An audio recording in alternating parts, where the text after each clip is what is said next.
So I'm continuing my series for parents, specifically about our weekly writing process, because our writing process really doesn't change from week to week. And so I'm hoping that you can continue this process at home. The goal of Monday is to introduce the students to the topic. I do that through an anchor book, and it's the same every week. I'm going to read this to them to introduce them about the topic or theme we're writing about this week. And then we're going to give them some time to talk with someone. If you have some time just to talk and start generating those ideas, this is going to be the most important step. Now, I'm going to create two videos, one for the anchor book and then one for the actual me creating my plan. And so if you can provide them with some time to watch that video, it'll be helpful for them to at least see, well, what's Mr. Mac's ideas this week? How is he taking the anchor book and applying it to his planning page? And then you can go totally offline, give them the pencil, give them the planning sheet, and make them work for that 10 to 15 minutes totally silently. Day 2, Day 3, Day 4 are very similar processes. Usually the day will begin with a review. What was our anchor book about? What were the main themes of that book? And then a look back at my plan. Students at this point would often get to take their plan and go and share it verbally with someone else. This would be a great time for you to listen to them share their plan with you.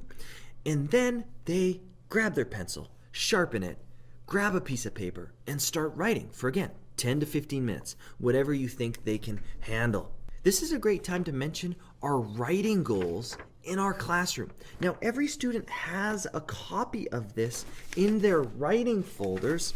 Just to quickly run through them for you, the goal of writing is to make sure my writing is interesting and to make sure my writing is clear. We make our writing interesting by including surprising words, interesting endings, and interesting details.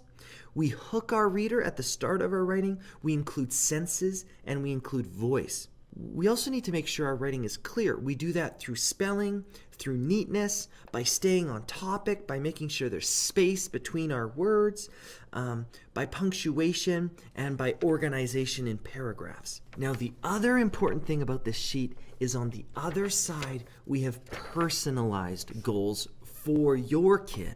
This would be a great chance for you to take a look and see, okay, what is my student actually working on for the next couple months? This is kind of a cheat sheet you can use to keep track of your kids' progress.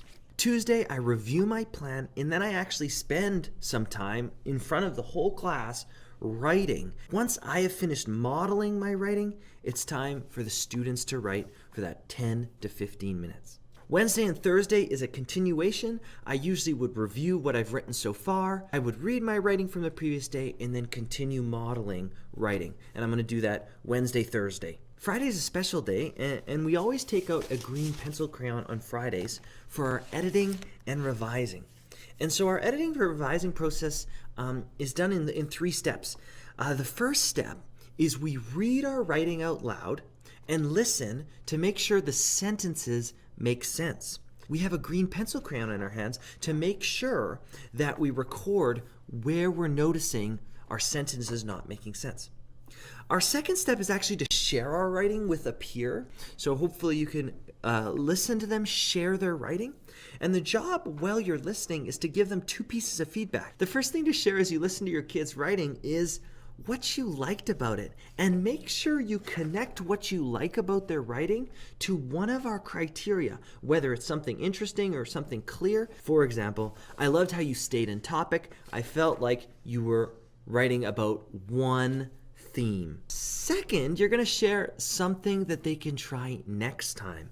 Now, a lot of times it is connecting to their goal. So one thing you can try next time is make sure you underline your spelling mistakes. In our classroom, we use the Gummit strategy. Give it a try, underline it, and then move on. But Fridays, we go to those underlined words and we actually edit them. And we'll get to that next. Once you're done sharing with a partner, we go to our final step, which we call our 3-2-1 check. And so with our green pencil crayon, we're going to do 3 spelling, punctuation, or spacing corrections. We're going to do 2 word windups. And what I encourage them to do at this point is just add 2 interesting words to your writing.